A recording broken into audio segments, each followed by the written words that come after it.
नमस्कार। 4 पीएम दिल्ली देख रहे हैं आप और मैं हूं आपके साथ शाहीन खान। आम बजट आ चुका है लेकिन घमासान है कि रुकने का नाम नहीं ले रहा। नीति आयोग की बैठक होती है जिसमें पहले नीति आयोग की बैठक में जाने से इंडिया ब्लॉक के तमाम नेता मना कर देते हैं, लेकिन ममता बनर्जी बतौर इंडिया ब्लॉक की तरफ से रिप्रेजेंटेटिव होते हुए बैठक में जाती है, लेकिन 15 मिनट के अंदर ही उस बैठक से बाहर आ जाती है और बड़ा आरोप केंद्र सरकार पर लगाती है कि उनका माइक बंद कर दिया गया, उनको ज्यादा समय बोलने के लिए नहीं दिया गया। अब आखिरकार इसके मायने क्या है? क्या ममता बनर्जी यहाँ पर कोई संदेश केंद्र सरकार की नीयत को लेकर के दे रही है? और साथ ही बड़ा आरोप लगा रहे हैं कि केंद्र सरकार लगातार तमाम राज्यों के साथ भेदभाव करे। यही आरोप लगातार समूचा विपक्ष लगा रहा है कि आखिरकार अन्य राज्यों के साथ भेदभाव क्यों किया जा रहा है। इस पर ज्यादा बातचीत करने के लिए हमारे साथ प्रोफेसर कुलदीप जी जुड़ रहे हैं और साथ ही देखिए उनसे चर्चा करेंगे इस पूरे बजट पे, क्योंकि बजट जिस तरीके का आया है उम्मीदों के परे है। ना इस बजट के अंदर शिक्षा की तरफ ध्यान दिया गया है, ना ही स्वास्थ्य की तरफ ध्यान दिया गया है, ना ही रोजगार की तरफ ध्यान दिया। आखिरकार कुलदीप जी, ये बजट बनाया किसके लिए गया है? और उससे पहले सबसे इंपॉर्टेंट सवाल आपसे पूछूंगी, नीति आयोग की बैठक है, ममता बनर्जी बाहर निकल जाती है, बड़ा आरोप यहाँ पर लगा रही है, कैसे इस पूरे आरोप को देख रहे हैं? जहां तक नीति आयोग की जो बैठक हो रही है, आपकी जानकारी और पूरे दर्शकों की जानकारी के लिए बता दूं कि नीति आयोग की ये 9वीं गवर्निंग काउंसिलिंग की बैठक थी और जिसमें खुद देश के प्रधानमंत्री आदरणीय मोदी जी इसकी अध्यक्षता कर रहे थे। और जैसा आपने भी बताया, जो इंडिया इंडिया जो गठबंधन है उसके जो 7 मुख्यमंत्री है, उन्होंने पहले ही इस बैठक का बहिष्कार किया था। अगर उन मुख्यमंत्री, उन राज्यों की मैं बात करूं तो इनमें तमिलनाडु, तेलंगाना, कर्नाटक, हिमाचल प्रदेश, पंजाब, केरल और झारखंड के मुख्यमंत्री थे। लेकिन पश्चिम बंगाल की मुख्यमंत्री वहां पे पहुंची और जिस तरीके से पश्चिम बंगाल की मुख्यमंत्री जो आरोप लगा रही है कि जब वो अपनी बात रखना वहां पे चाह रही थी इस मीटिंग के दौरान, तो उनका माइक बंद कर दिया गया, जो अपने आप में बहुत ही दुर्भाग्यपूर्ण। खास तौर से अभी तक हमने सुना जब 17वीं लोकसभा चल रही थी तो वहां पे सांसदों का माइक बंद किया गया और सांसदों में भी भाई जो राहुल गांधी जी है उनका भी माइक बंद किया गया। जो सांसद वहां पे बोलने वाले थे, यानी कि जो जनता की आवाज उठाने वाले थे, उनके रिकॉर्ड को भी कहीं ना कहीं सांसद के रिकॉर्ड से हटाया गया। लेकिन इस तरीके से नीति आयोग, इतना महत्वपूर्ण ऑर्गेनाइजेशन जो देश के अंदर नीति को निर्धारित करता है और फिर वो नीति अच्छे से क्रियान्वित हो पूरे देश के अंदर ताकि राष्ट्र निर्माण हो सके, उसकी महत्वपूर्ण बैठक हो, आदरणीय प्रधानमंत्री उसकी अध्यक्षता कर रहे हो और किसी प्रदेश के मुख्यमंत्री का उसमें माइक बंद कर देना, इस तरीके के आरोप मेरे ख्याल से लोकतंत्र के अंदर अपने आप में लोकतंत्र को शर्मसार कर देने वाली घटना। और वो भी तब जब देश के प्रधानमंत्री और खास तौर से भारतीय जनता पार्टी की सरकार ये स्टेटमेंट देती हो कि भाई सबका साथ, सबका विकास और सबका विश्वास की बात करती हो, लेकिन आप कहते कुछ है, आप करते कुछ है। लेकिन मुझे तो खुशी है, डॉक्टर कुलदीप मलिक को खुशी है कि कहीं ना कहीं अब देश की जनता भारतीय जनता पार्टी की सारी चालों को समझ चुकी है और उसका जवाब भी लोकसभा चुनाव में मिला। और अगर सरकार ने अपनी कथनी और करनी में अंतर रखा तो कहीं ना कहीं भारतीय जनता पार्टी वालों को आने वाले टाइम में जनता फिर से करारा जवाब देगी, ऐसा डॉक्टर कुलदीप मलिक का मानना है। रही बात, मैडम आपने बात की जी, कुलदीप जी, एक और सवाल ले रही हूँ फिर आप अपनी बात रखिए। आपको क्यों लग रहा है कि देश की जनता के साथ यहाँ पर भेदभाव किया गया है? क्योंकि देखिए सभी के लिए तो बजट के अंदर कुछ ना कुछ मिला है। महिलाओं के लिए बजट रखा गया है कि उनसे जुड़ी हुई उनका सशक्तिकरण किया जाएगा। युवाओं के लिए यहाँ पर इंटर्नशिप की बात सरकार कर रही है, पहली नौकरी पे पैसे देने की बात कर रही है। तो तमाम तरीके से बोल तो रहे हैं कि पूरे समाज का यहाँ पर ध्यान रखा गया है। देखिए मैडम, जहां तक बजट में भेदभाव की बात है भाई, ये तो डॉक्टर कुलदीप मलिक नहीं, हिंदुस्तान के 143 करोड़ लोगों में से आप किसी भी जागरूक इंसान से अगर पूछेंगे तो यहाँ तो राज्य को लेकर आप देखो, जो 2 राज्य है, खासतौर से अगर मैं बिहार की बात करूं और मैं आंध्र प्रदेश की बात करूं, जिसके दम पे केंद्र में ये भारतीय जनता पार्टी यानी कि एनडीए की सरकार चल रही, उन राज्यों को तो आप जो है स्पेशल पैकेज देंगे। एक बात बताओ, क्या इस तरीके से आप राज्यों को लेकर जो है भेदभाव करेंगे? फिर मैं कह रहा, आप तो सबका साथ और सबके विकास की बात करते हैं, कहीं ना कहीं जनता सारी बात को देख रही है। रही बात मैडम, चूंकि शिक्षा क्षेत्र की यहाँ पे बात आ रही, जो मुझे अपनी बात जो है आपके चैनल के माध्यम से हिंदुस्तान के लोगों तक पहुंचानी, ये देश के अंदर वही भारतीय जनता पार्टी की सरकार है। जब 2014 के चुनाव से पहले इन्होंने बहुत बड़े बड़े वादे किए थे मैं उन वादों पे नहीं जाना चाहता। अगर वादों की बात करूं, महंगाई की बात, भ्रष्टाचार की बात, काले धन को वापस लाने की बात, 2 करोड़ युवाओं को रोजगार देने की बात, इसके बाद राजनीति से अपराधीकरण खत्म करने की बात, गंगा को निर्मल एवं पवित्र करने की बात, जो है स्मार्ट सिटी बनाने की बात, देश में बुलेट ट्रेन चलाने की बात, इसी भारतीय जनता पार्टी की सरकार ने किए थे। उनमें से एक वादा, खास तौर से जरा ध्यान से सुनेंगे देश के लोग, एक वादा ये भी था कि सरकार ने ये वादा किया था कि जब भारतीय जनता पार्टी की सरकार देश में बनेगी तो जो शिक्षा का बजट है वो शिक्षा का बजट भी बढ़ा के जीडीपी का 6% ये सरकार करेगी। मैडम मैं आपको बता दूं, कोई भी देश, भले ही जो अग्रणी देश है, जो डेवलप देश है, आप किसी भी देश की बात करो, वो देश अपनी जीडीपी का 6% या उसके आसपास शिक्षा के ऊपर खर्च करता है। अगर मैं यहाँ पे अलग अलग देशों की बात करूं, सबसे ज्यादा जो है शिक्षा के ऊपर खर्च करने वाले जो देश है जीडीपी का, वो नॉर्वे है। नॉर्वे 6.38% जीडीपी का खर्च करता है। इसके बाद दूसरा नंबर ब्रिटेन का आता है, भाई यूके का आता है, 6.31% खर्च करता है। इसके बाद अमेरिका 6.23, ऑस्ट्रेलिया 6.09, और इसके बाद फ्रांस 5.9, इसके बाद आप जर्मनी की बात करेंगे तो 5.9 जीडीपी का। और अगर मैं हिंदुस्तान की बात करूं तो हिंदुस्तान के अंदर जो शिक्षा व्यवस्था पर खर्च है जीडीपी का, वो अभी भी 2.7 है। और मैडम अगर मैं एक आंकड़ा हिंदुस्तान की जनता को दूं कि अपना खर्च हम जितना शिक्षा व्यवस्था पे करते हैं, अगर मैं पूरे विश्व के अंदर देशों की सूची देखूं तो उस सूची में हिंदुस्तान का 136वां नंबर है। ध्यान दे जरा हिंदुस्तान के लोग, जो प्रधानमंत्री, खास तौर से मैं आदरणीय प्रधानमंत्री नरेंद्र मोदी जी की बात कर रहा, भाई आप इस देश को विश्व गुरु बनाना चाहते हैं, आप इसको विकसित बनाना चाहते हैं, लेकिन डॉक्टर कुलदीप मलिक भी ऐसा चाहता है। लेकिन डॉक्टर कुलदीप मलिक को यह अच्छे से पता है कि आने वाले समय में अगर ये देश विकसित बनेगा, ये देश विश्व गुरु बनेगा, तो वो केवल और केवल शिक्षा के दम पे बनेगा। और मैं तो अलग अलग मंचों से कहता हूं कि देश को विकसित बनाने का जो गलियारा है वो केवल और केवल शिक्षा के क्षेत्र से होकर गुजरता है। आपको शिक्षा व्यवस्था के ऊपर काम करना पड़ेगा। आपने बड़े बड़े वादे शिक्षा क्षेत्र के लिए किए थे, लेकिन आप शिक्षा क्षेत्र में बजट नहीं बढ़ा सके। और मैडम खास तौर से कृपा करके मुझे 2 मिनट का समय और दे, क्योंकि doctor Kuldeep Malik ground level के ऊपर काम करता है। अभी भी रिसेंटली पश्चिम उत्तर प्रदेश के, वैसे तो मैं हर जिले में मैं घूमता रहता हूं, प्रतिदिन मैं घूमता हूं, लेकिन पिछली 5 तारीख से मैंने पश्चिम उत्तर प्रदेश के मुजफ्फरनगर और शामली जिले में मिशन मानसून पौधारोपण चला रखा। उसके तहत मैं शामली जिले के हर माध्यमिक और उच्चतर विद्यालय में जा रहा, मैं वहां पे पेड़ लगा रहा। 2 से लेकर 10 पेड़ लगाने का मेरा मिशन है, जिसमें एक बरगद का पेड़ कंपलसरी है। वो पेड़ लगाना एक मिशन के तहत है, लेकिन जिस तरीके से मैं जनता के बीच में जाके शिक्षा क्षेत्र में जो काम करने वाले लोग हैं, मैं उनको देख रहा, उनसे मैं बातें कर रहा। मैं आपको बताऊं, शिक्षा क्षेत्र के अंदर आज हिंदुस्तान में जो लोग काम कर रहे हैं, चाहे वे शिक्षक हो, वे शिक्षक परेशान।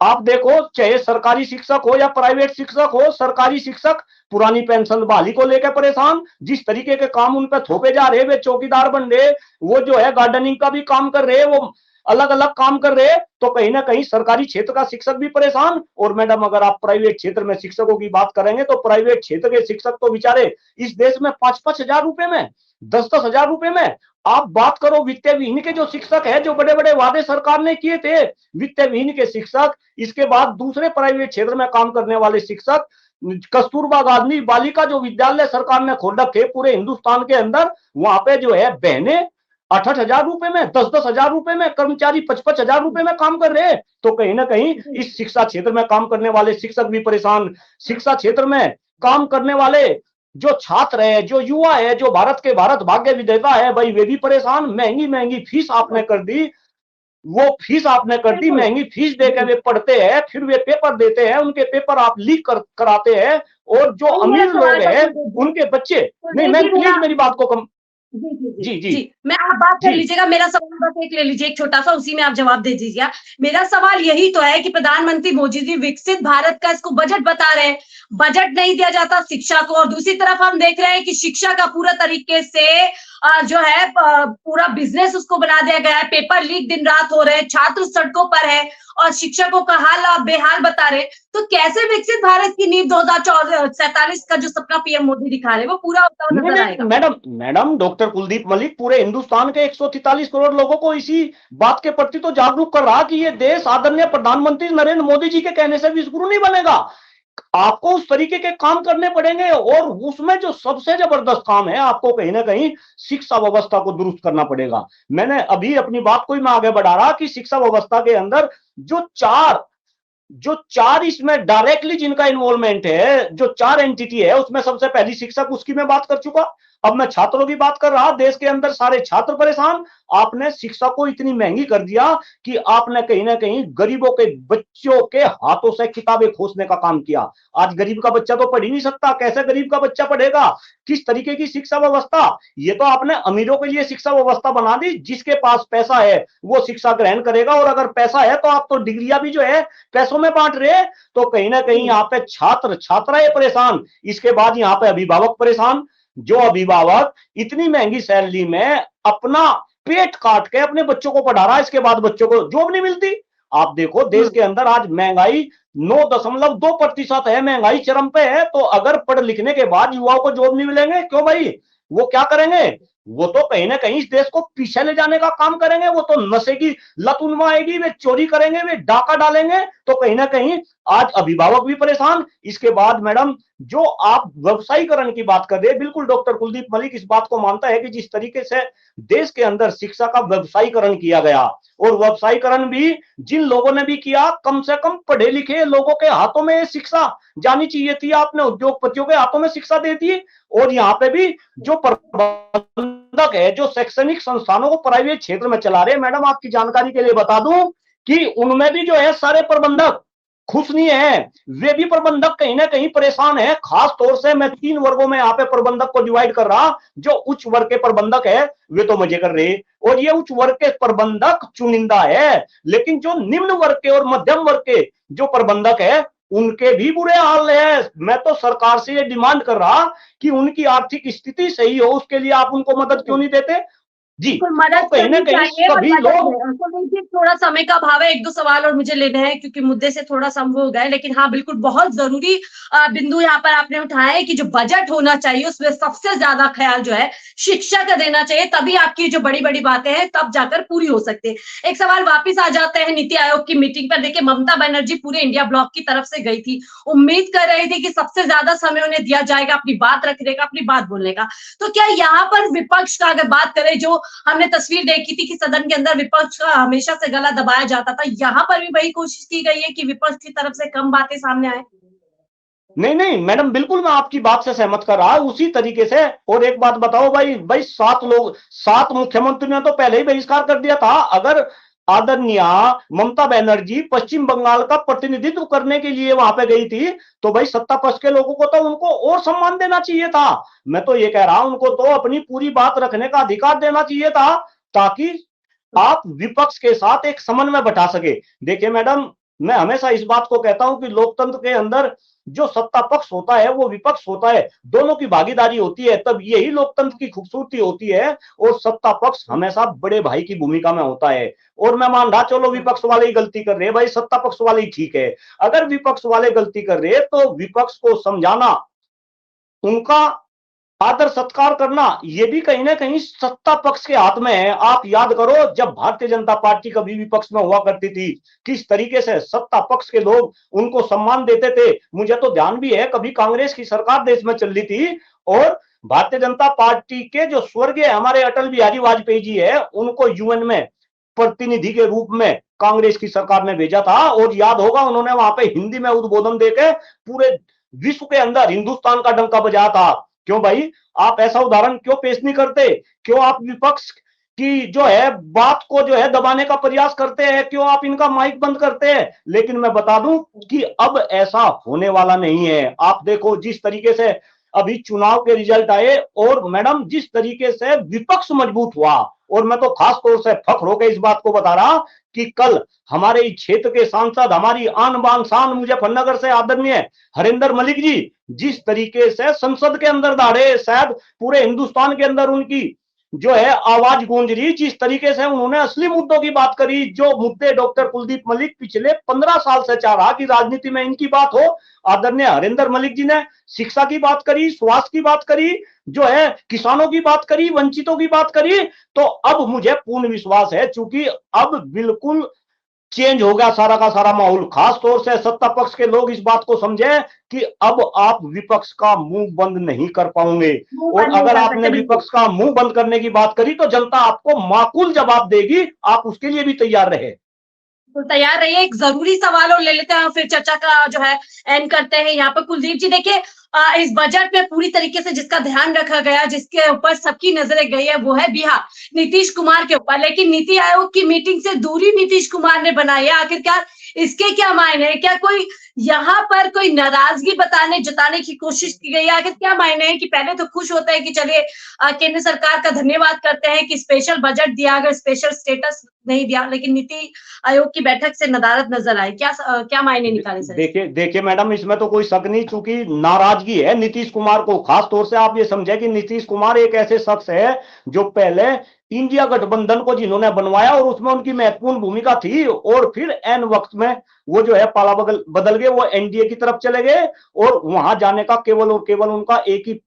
मकसद था कि वो बिहार को स्पेशल राज्य का दर्जा दिलवाने के लिए। लेकिन वादा तो इन्होंने कर दिया, लेकिन भले इन्होंने जो है पैकेज दे दिया हो, लेकिन उनकी मांग तो पूरी नहीं हुई। तो ये कहीं ना कहीं नीतीश कुमार की नाराजगी है। और खास तौर से जरा ये भी सत्ता पक्ष वाले ध्यान रखें कि ऐसा ना हो, क्योंकि नाराजगी विपक्ष के अंदर भी है, और ये 7 मुख्यमंत्री की जगह ये 8 मुख्यमंत्री हो जा, और आने वाले समय में नीतीश कुमार की ये नाराजगी भारी पड़ जा। तो कहीं ना कहीं ये सत्ता पक्ष को सोचना है। और मैं फिर कह रहा, ये तो सबका साथ, सबका विकास और सबके विकास की बात करने, सबके विश्वास की बात करने वाले लोग हैं। तो कहीं ना कहीं जो इनकी कहनी है, जो ये कहते हैं, उन पर इन्हें अमल करना पड़ेगा। इसी में ही राष्ट्र का भला है, इसी में ही समाज का भला है, इसी में ही देश का भला है। अदरवाइज आने वाले समय में जिस तरीके का परिणाम अभी लोकसभा चुनाव में हमें देखने को मिला, जनता को जब भी, जिस कंडीशन में जब भी समय मिलेगा, जनता इसी तरीके का जवाब भारतीय जनता पार्टी को देगी। और ऐसा ना हो मैडम, जरा ध्यान से सुने हिंदुस्तान के लोग और भारतीय जनता पार्टी के लोग, कि भारतीय जनता पार्टी के लोग, खास तौर से मैं यहाँ पे बात याद दिलाना चाह रहा, देश के गृह मंत्री आदरणीय अमित शाह जी की, वो ये कहते थे कि भाई वो जो है देश को कांग्रेस मुक्त बना देंगे। लेकिन कांग्रेस मुक्त तो ये देश बना नहीं। ऐसा ना हो अगर आपके कारनामे, आपकी नीति, आपकी सोच, आपके विचार ऐसे ही रहे, तो ऐसा ना हो ये हिंदुस्तान की जनता आने वाले समय में इस देश को भाजपा मुक्त बना दे। और अगर ऐसा होगा, उसमें भाजपा का तो नुकसान होगा ही होगा, उसमें देश का भी नुकसान होगा। तो कृपा करके आप अपने आप को भी बचाए, आप देश को भी बचाए। जो वादे आपने किए थे, जिस वजह से आपको हिंदुस्तान के लोग सत्ता में लेकर आए थे, खास तौर से मैं फिर पुरानी बातों पर जा रहा, 2014 में जो वादे आपने किए थे, एक शिक्षक हूं, शिक्षक होने के नाते शिक्षा व्यवस्था में आपने 6% जीडीपी का जो है खर्च देने की बात की थी। आज शिक्षा क्षेत्र के अंदर सब लोग आपके ऊपर टकटकी लगाए बैठे। पुरानी पेंशन आप कब बहाल करेंगे? कब आप अनुदेशकों की बात करेंगे? कब आप शिक्षा मित्रों की बात करेंगे? कब जो है आप वित्तविहीन शिक्षकों को जो है मानदेय, और मैं तो मानदेय भी नहीं, मैं तो यहाँ समान काम समान वेतन की बात कर रहा। ये सब तभी संभव होगा जब शिक्षा क्षेत्र का आप बजट बढ़ाएंगे। बिल्कुल मलिक साहब जी, बहुत बहुत शुक्रिया हमसे जुड़ने के लिए। बहुत ही अहम जो मुद्दों पर हम चर्चा कर रहे थे कि देखिए नीति आयोग से चर्चा शुरू हुई और शिक्षा पर पहुंच गई, क्योंकि शिक्षा ही इस देश को सही मायने में ऊपर ले जा सकता है। लेकिन ऐसे में बड़ा सवाल उठ रहा है कि नीति आयोग से ममता बनर्जी मीटिंग छोड़कर निकल जाती है और उधर वही नीतीश कुमार बैठक में नहीं आते। आखिर इस सियासी उथक पटक के मायने क्या है? फिलहाल के मुझे दीजिए इजाजत। आप देख रहे थे 4K दिल्ली। नमस्कार।